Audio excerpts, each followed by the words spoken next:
This morning, our special series, School Matters, looks at the return to school and the unique challenges brought on by the coronavirus. Millions of students with special needs usually require a more intensive educational approach. Experts worry they are being left behind.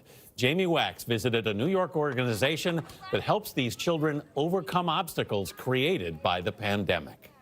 Can you show me how you clap your hands? On the south shore of New York's Long Island, a new approach is taking shape. He doesn't have much receptive language, and he was starting to understand small things. He was starting to want to participate in group activities, which he'd never really wanted to do, and then COVID happened. Kristen Teodoro is mom to Hudson, an energetic 5-year-old on the autism spectrum. She's the founder of Hudson's Helping Hands, a nonprofit she created earlier this year during the early months of the coronavirus pandemic. The group offers support to children with special needs by encouraging socialization and engagement within a group setting. Temperature checks are performed at the entrance, and all parents are required to wear masks. At what point did you decide to do something about this? A lot of the schools in my area that were for special needs children decided that they weren't opening. Shortly after that, I kind of just did a post on my social media, and then when everybody volunteered, I was kind of like, all right, I guess we're doing this. The CDC estimates 1 in 54 American children have autism spectrum disorder, and 1 in 6 are diagnosed with a developmental disability. Let's face it, it was an earthquake, right? It was such a huge transition to take special education and to move it home.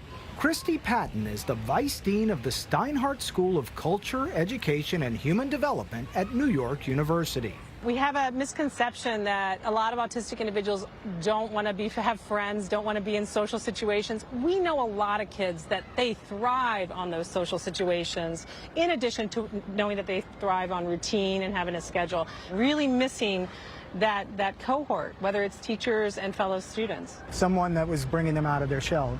Exactly, someone that connected with them. More than 7 million public school students receive special education services in the United States.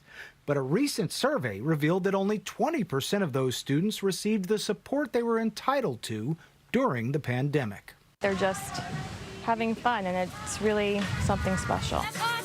Caitlin Donahoe is the mother of 2 special needs children. You can almost feel like you're missing out on your children's childhood, if that makes sense. Like, your kid might not be the star baseball player or, on honor roll, but when they're here all together, you can see how each of them are special in their own way.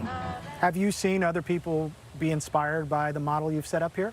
We're our children's biggest advocates, and if you want something done for your child, you have to do it yourself. You can't look at the school and say, my child's regressing, do something about it. So I hope this inspires other parents to kind of, take it into their own hands. For CBS This Morning, Jamie Wax, Bridgehampton, New York. Wow. Every day we do a story that brings a new issue in this pandemic front and center that had not considered before, and that's one of them. And that's one of them, yeah. And as she points out, as parents, you have to be advocates for your kids, and you have to put them first. The teachers are doing so much and adjusting enormously in this and trying to do everything, but everybody's got to do more. Yeah. I think a lot of times people forget that teachers have kids too. Yes. And so they're trying to teach your kids, they're trying to work with their kids, they're trying to raise their own families at the same time. It's a lot. It's a lot. Yeah. It is a lot. And some have actually resigned because it's been too much during this pandemic, which is another tragedy on top of all of it.